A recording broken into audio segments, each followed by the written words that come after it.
Welcome to our channel. ಎಲ್ಲರೂ ಹೇಗಿದ್ದೀರಾ? ಚೆನ್ನಾಗಿದ್ದೀರಾ ಅಂತ ಭಾವಿಸ್ತೀನಿ. ಯಾರೆಲ್ಲ ನಮ್ಮ ಚಾನಲ್ನ ಸಬ್ಸ್ಕ್ರೈಬ್ ಮಾಡದೆ ನೋಡ್ತಿದ್ದೀರಾ ದಯವಿಟ್ಟು ಸಬ್ಸ್ಕ್ರೈಬ್ ಮಾಡಿ, ಹಾಗೆ ಸಪೋರ್ಟ್ ಮಾಡಿ. ಇದು ಜಾತ್ರೆ ವ್ಲಾಗ್. ನಾನು ಹೋಗಿರಲಿಲ್ಲ, ನನ್ನ ತಂಗಿ ಮಾತ್ರ ಹೋಗಿತ್ತು. ಹಂಗಾಗಿ ಅವಳು ಸ್ವಲ್ಪ ವೀಡಿಯೋ ಮಾಡ್ಕೊಂಬಂದಿದ್ಲು. ನನ್ನ ಕಸಿನು ಮತ್ತು ನನ್ನ ತಂಗಿನೂ ಸೇರಿಕೊಂಡು ವೀಡಿಯೋ ಮಾಡಿದರು. ಹಂಗಾಗಿ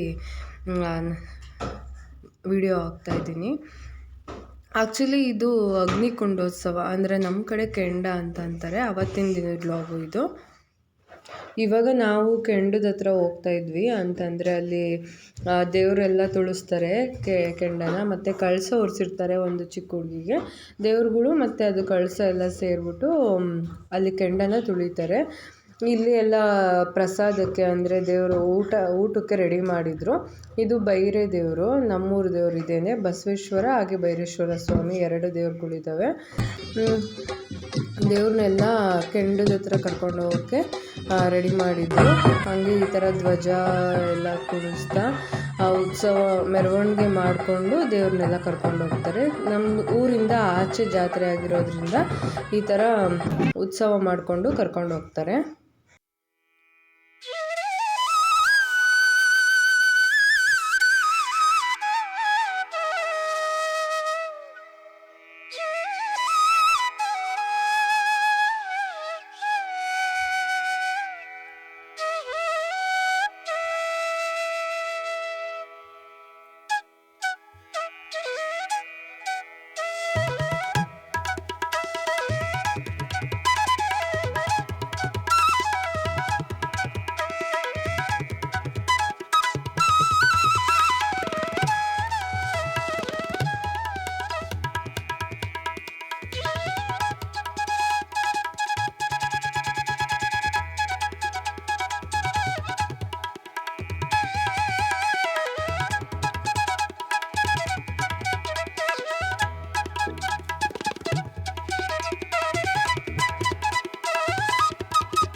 ಇಲ್ಲೇ ನಮ್ಮೂರ ಜಾತ್ರೆ ನಡೆಯೋದು. ಅಂದರೆ ಊರಿಂದ ಸ್ವಲ್ಪ ದೂರ ಅಂತ ಹೇಳಿದ್ನಲ್ಲ, ಇಲ್ಲೇ. ಇಲ್ಲಿ ಸ್ವಲ್ಪ ಹೊತ್ತು ದೇವ್ರನ್ನೆಲ್ಲ ಕುಣಿಸಿ ಮತ್ತು ಧ್ವಜದಲ್ಲಿ ಕುಣಿದು ಆಮೇಲೆ ಕೆಂಡ ಮಾಡೋಕ್ಕೆ ಸ್ಟಾರ್ಟ್ ಮಾಡ್ತಾರೆ. ಆಲ್ರೆಡಿ ಫಸ್ಟೇ ಕೆಂಡ ಆಗೋಕ್ಕೆ ಸೌದೆ ಎಲ್ಲ ಹಾಕ್ಬಿಟ್ಟು ಈ ಥರ ಕೆಂಡ ಮಾಡಿ ಬಂದಿರ್ತಾರೆ. ಆಮೇಲೆ ದೇವ್ರನ್ನೆಲ್ಲ ಕರ್ಕೊಂಡು ಹೋಗೋದು. ಈ ಥರ ಎಲ್ಲ ದೇವ್ರುಗಳು ಸಹ ಕೆಂಡನ ತುಳಿತವೆ. ಆಮೇಲೆ ಬೇಕಾದವರು, ಇಷ್ಟ ಇದ್ದವರು, ಜನಗಳು ಸಹ ಕೆಲವರು ತುಳಿತಾರೆ, ಅವ್ರವ್ರ ಇಷ್ಟ. ನೋಡಿ, ಈ ದೇವ್ರು ಬಂದು ಪಕ್ಕದೂರದ್ದು ದೇವರು, ಸಾರ್ತವಳ್ಳಿ ಅಂತ. ಇದು ತುಂಬಾ ಪವರ್ಫುಲ್ ದೇವರು. ಇದು ಉಚ್ಚಮ್ಮ ದೇವಿ ಮತ್ತು ಹಾಗೆ ಇದನ್ನು ಚಿಕ್ಕಮ್ಮ ಅಂತ ಕರೀತಾರೆ, ಚಿಕ್ಕಮ್ಮ ದೇವಿ ಅಂತ. ನನಗೆ ಬುದ್ಧಿ ಬಂದಾಗಿಂದ ಈ ಚಿಕ್ಕಮ್ಮ ಆಗಿರ್ಬೋದು, ಉಚ್ಚಮ್ಮ ದೇವಿ ಎರಡು ಅಷ್ಟೇ ತುಂಬಾ ನಂಬ್ತೀನಿ. ನನಗೆ ಬುದ್ಧಿ ಬಂದಾಗಿಂದ ತುಂಬ ಈ ದೇವರಂದರೆ ಭಕ್ತಿ ಜಾಸ್ತಿ. ತುಂಬ ಪವರ್ಫುಲ್ ಅಂತಲೇ ಹೇಳ್ಬೋದು. ನೋಡಿ, ಇದು ಚಿಕ್ಕಮ್ಮ. ಇದು ಅಷ್ಟೇ ತುಂಬಾ ಚೆನ್ನಾಗಿ ಮಣೆವು ಅಂತೆಲ್ಲ ಹಾಕ್ತಾರೆ. ಅದೆಲ್ಲ ನೋಡೋಕ್ಕೆ ತುಂಬ ಚೆನ್ನಾಗಿರುತ್ತೆ ಊರಲ್ಲಿ ಜಾತ್ರೆ ಟೈಮಲ್ಲಿ. ಈಗೆಲ್ಲ ಜನ ಎಲ್ಲ ಕೆಂಡ ಎಲ್ಲ ಮುಗಿಸ್ಕೊಂಡು ವಾಪಸ್ಸು ಮತ್ತೆ ಮನೆಗೆ ಹೋಗ್ತಿದ್ದಾರೆ. ಅಂದರೆ ಇವಾಗ ಊಟ ಸ್ಟಾರ್ಟ್ ಆಗುತ್ತಲ್ವ, ಹಂಗಾಗಿ ನಮ್ಮ ಮನೇಲೂ ಎಲ್ಲ ಮುಗಿಸ್ಕೊಂಡು ಬರ್ತಾಯಿದ್ದಾರೆ. ಇವಾಗ ದೇವ್ರನ್ನೆಲ್ಲ ದೇವಸ್ಥಾನಕ್ಕೆ ಗದ್ಗೆ ಮಾಡಿ ಊಟಕ್ಕೆ ಸ್ಟಾರ್ಟ್ ಮಾಡ್ತಾರೆ. ಅದಕ್ಕೂ ಮುಂಚೆ ಒಂದು ಸಲ ಊಟದ ಹತ್ರ ದೇವರೆಲ್ಲ ಬಂದು ನೋಡಿಕೊಂಡು ಹೋಗುತ್ತೆ, ಯಾವ ಥರ ಹೆಂಗೆ ಇದು ಮಾಡಿದ್ದಾರೆ ಅಂತ. ಅದೇನೋ ಒಂದು ಆಶೀರ್ವಾದ ಅನ್ನೋ ಥರ. ಊಟನೂ ಅಷ್ಟೇ ತುಂಬ ಚೆನ್ನಾಗಿತ್ತಂತೆ, ನನ್ನ ತಂಗಿ ಹೇಳಿದ್ಲು.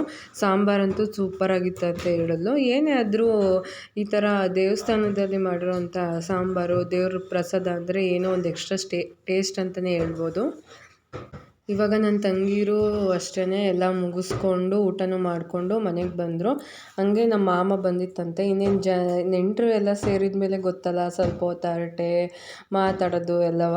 ಹಂಗಾಗಿ ಸ್ವಲ್ಪ ಹೊತ್ತು ಕೂತ್ಕೊಂಡು ಮಾತಾಡಿ,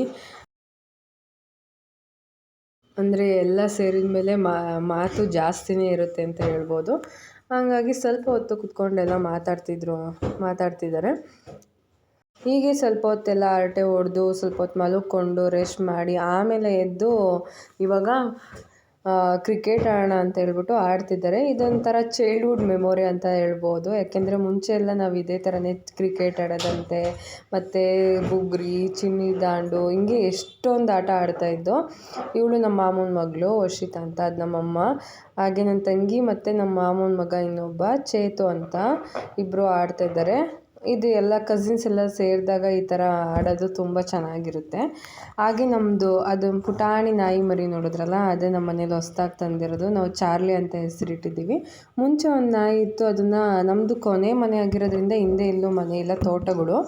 ಹಂಗಾಗಿ ಚಿರತೆ ಕಚ್ಕೊಂಡು ಹೋಗ್ಬಿಡ್ತು, ಹಂಗಾಗಿ ಅದು ಸತ್ತೋಯ್ತು. ಇವಾಗ ನೆಕ್ಸ್ಟು ಇನ್ನೊಂದು ನಾಯಿ ತಂದಿದ್ವು, ಅದು ಯಾಕೋ ಸತ್ತೋಯ್ತು. ಇವಾಗ ಹೊಸಾದು ಮತ್ತೆ ತೊಗೊಂಬಂದಿದ್ದಾರೆ. ತುಂಬ ಚೆನ್ನಾಗಿ ಚುರುಕಾಗಿದೆ ಅಂತ ಅಂತಿದ್ರು. ಇದೇ ಥರ ಎಲ್ಲರೂ ಸೇರಿ ಒಟ್ಟಿಗೆ ಇದ್ದಾಗ ಏನೋ ಒಂಥರ ಚೆನ್ನಾಗಿರುತ್ತೆ. ಈಗ ನೋಡಿ ನಮ್ಮ ಮನೆ ಹತ್ರದಿಂದನೇ ದೇವಸ್ಥಾನ ಯಾವ ಥರ ಕಾಣಿಸ್ತಿದೆ ಅಂತ ತೋರಿಸ್ತಾ ಇದ್ದೀನಿ. ಗೋಪುರ ಕಾಣಿಸ್ತಿರುತ್ತೆ. ಇವಾಗ ಜಾತ್ರೆ ಅಲ್ವಾ, ಹಂಗಾಗಿ ಲೈಟಿಂಗ್ಸ್ ಎಲ್ಲ ಬಿಟ್ಟಿದ್ದಾರೆ, ತುಂಬ ಚೆನ್ನಾಗೈತೆ. ತುಂಬ ದಿನ ಆದಮೇಲೆ ಈ ಥರ ಆಟ ಆಡಿದ್ದು ಎಲ್ಲ ತುಂಬ ಖುಷಿಯಾಯಿತು ಅಂತ ನನ್ನ ತಂಗಿ ಹೇಳ್ತಾಯಿದ್ಲು. ನಾನು ತುಂಬಾ ಮಿಸ್ ಮಾಡಿಕೊಂಡೆ. ಪಾಪುಗೆ ಎಕ್ಸಾಮ್ ಇದ್ದಿದ್ದರಿಂದ ನಾವು ಹೋಗೋಕ್ಕಾಗಲಿಲ್ಲ. ಇದೇ ಫಸ್ಟು ವರ್ಷ ನಾವು ಈ ಥರ ಜಾತ್ರೆನ, ನಮ್ಮೂರ ಜಾತ್ರೆ ನಾವು ಮಿಸ್ ಮಾಡ್ಕೊಂಡಿದ್ದು. ನನಗಂತೂ ತುಂಬಾ ಬೇಜಾರಾಗಿತ್ತು. ಬಟ್ ಏನು ಮಾಡೋಕ್ಕಾಗಲ್ಲ, ಕೆಲವೊಂದು ಸಲ ಈ ಥರ ಆಗ್ತಾ ಇರುತ್ತೆ. ಪಾಪುಗೇನು ಎಕ್ಸಾಮ್ ಇಲ್ಲ ಅಂದಿದ್ರೆ ನಾವು ಫಸ್ಟೇ ಹೋಗ್ತಾಯಿದ್ದು, ಖಂಡಿತ ಮಿಸ್ ಮಾಡ್ತಿರ್ಲಿಲ್ಲ. ಹೋಪ್ ಯು ನೆಕ್ಸ್ಟ್ ಟೈಮು ಯಾವುದೇ ಕಾರಣಕ್ಕೂ ಮಿಸ್ ಮಾಡಲ್ಲ ಅಂತ ಅಂದ್ಕೊತೀನಿ. ನೋಡೋಣ. ಆಮೇಲೆ ನಮ್ಮ ಪಪ್ಪನೂ ಬಂದರು. ಇವರು ನಮ್ಮ ಅಪ್ಪಾಜಿ ಹಸುಗಳ್ಗೆಲ್ಲ ನೀರು ಕುಡಿಸಿ ಕಟ್ತಿದ್ದಾರೆ. ಆಲ್ರೆಡಿ ಸಂಜೆ ಆಯ್ತಲ್ವ. ನಮ್ಮಮ್ಮ ಬಂದು ಇವಾಗ ಹಾಲು ಕರ್ಕೊಂತಾರೆ. ವೀಡಿಯೋ ಮಾಡಬೇಡ ಅಂತ ಹೇಳ್ತಿದ್ದಾರೆ ಅವರು. ಈ ಥರ ಚಿಕ್ಕ ಮಕ್ಕಳಿದ್ದಾಗೆಲ್ಲ ತುಂಬ ಆಟ ಆಡ್ತಿದ್ದು. ಈ ಥರ ಎಲ್ಲ ನೋಡಿದಾಗ ಏನು ಅನಿಸುತ್ತೆ ಅಂದರೆ, ನಾವು ಇದೆಲ್ಲ ತುಂಬ ಮಿಸ್ ಮಾಡ್ಕೊತಾ ಇದ್ದೀವಿ ದೊಡ್ಡವರಾಗ್ತಾ ಆಗ್ತಾ ಅಂತ ಒಂದು ಕಡೆ ಬೇಜಾರಾಗುತ್ತೆ. ಇವಾಗಿನ ಜೀವನ ಶೈಲಿ ಇರ್ಬೋದು, ಬ್ಯುಸಿ ಲೈಫಿಂದ ಈ ಥರ ಆಟಗಳೇ ಆಗಿರ್ಬೋದು, ಹಳ್ಳಿನೇ ಆಗಿರ್ಬೋದು, ಎಷ್ಟು ಮಿಸ್ ಮಾಡ್ಕೊತಾ ಇದ್ದೀವಿ ಅಂತಂದರೆ, ಈ ಎಲ್ಲದರಿಂದ ನಾವು ದೂರನೇ ಉಳಿತಾ ಇದ್ದೀವಿ. ಆಗಿರುವಾಗ ಈ ಥರ ಹಳ್ಳೀಲಿ ಹೋದಾಗ ಸ್ವಲ್ಪ ಹೊತ್ತು ಈ ಥರ ಎಲ್ಲ ಆಟ ಆಡಿದಾಗ ಎಲ್ಲರ ಜೊತೆನೂ ಏನೋ ಒಂಥರ ಮೈಂಡೆಲ್ಲ ಫ್ರೆಶ್ ಆಗುತ್ತೆ. ಹಾಗೆ ಆಮೇಲೆಲ್ಲ ಸ್ವಲ್ಪ ಹೊತ್ತು ಕೂತ್ಕೊಂಡು ಟಿ ವಿ ನೋಡ್ತಾ ಕಾಫಿ ಕುಡಿತಾ ಇದ್ವಿ. ಈ ವಿಡಿಯೋ ಇಷ್ಟ ಇದ್ದರೆ ದಯವಿಟ್ಟು ಲೈಕ್ ಮಾಡಿ, ಶೇರ್ ಮಾಡಿ. ಹಾಗೆ ಯಾರೆಲ್ಲ ಸಬ್ಸ್ಕ್ರೈಬ್ ಮಾಡದೆ ನೋಡ್ತಾ ಇದ್ದೀರಾ, ದಯವಿಟ್ಟು ಸಬ್ಸ್ಕ್ರೈಬ್ ಮಾಡ್ಕೊಂಡು ನೋಡಿ. Thank you.